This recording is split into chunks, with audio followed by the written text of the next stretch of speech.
नमस्कार, आप देख रहे हैं मोबाइल न्यूज 24। मैं हूं नुपुर सिंह और जैसा कि हम सभी जानते हैं कि मध्य पूर्व में हालात लगातार बिगड़ते जा रहे हैं। एक तरफ अमेरिका, दूसरी तरफ ईरान और इनके बीच बढ़ता तनाव अब धीरे धीरे दुनिया की अर्थव्यवस्था को हिला रहा है।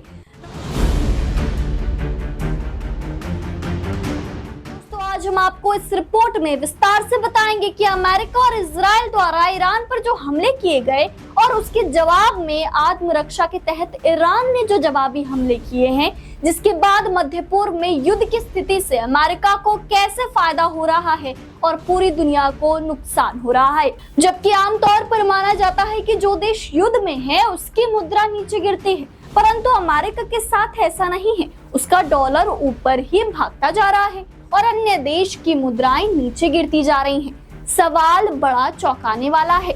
माना कि युद्ध के कारण तेल और गैस की कीमत पर असर पड़ रहा है।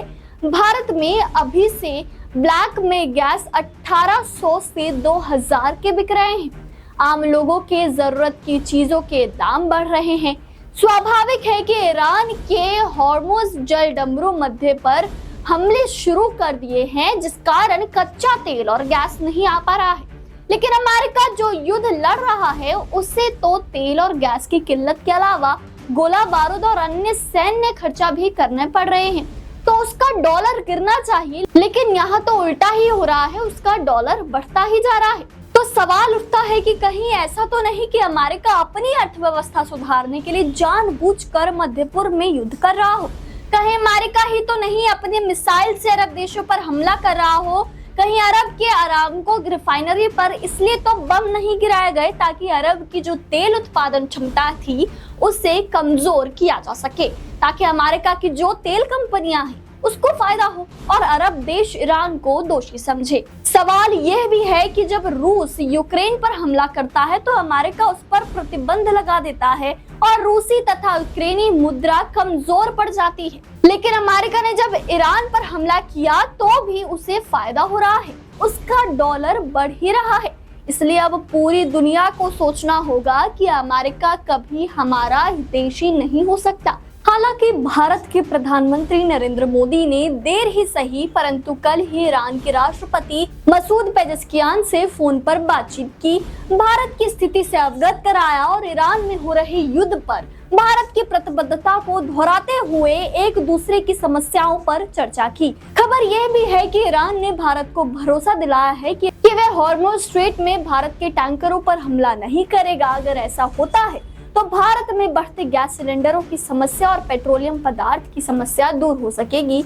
ऐसे में दुनिया के अन्य देशों को भी भारत से सीख लेनी चाहिए, चाहे वह अरब कंट्री हो। उन्हें यह समझना चाहिए कि अमेरिका के कारण दुबई, जॉर्डन सहित ओमान आदि देशों में ईरान जो हमले कर रहा है वह क्यों कर रहा है। साफ तौर पर इन देशों को चाहिए कि अमेरिका उनके देश का इस्तेमाल ईरान के खिलाफ सैन्य कार्रवाई में ना करे। अगर ये देश ईरान पर हमला कर रहे अमेरिका के खिलाफ उठ खड़ा हो तो हो सकता है कि थोड़े दिनों के लिए अमेरिका इनके खिलाफ कार्रवाई करे, धमकाए, डराए, लेकिन अमेरिका को आखिरकार झुकना ही पड़ेगा। तो दोस्तों, इसी को पुराने जमाने में कहा जाता था कि एकता में अखंडता है और अमेरिका शुरुआत से इसी चीज का फायदा उठाते हुए कभी इराक पर, कभी अफगानिस्तान पर और अब ईरान पर हमले कर रहा है और हो सकता है कल को किसी और मुस्लिम कंट्री पर हमला करे। तो इन सभी को एक साथ मिलकर अमेरिका के खिलाफ आवाज उठानी होगी।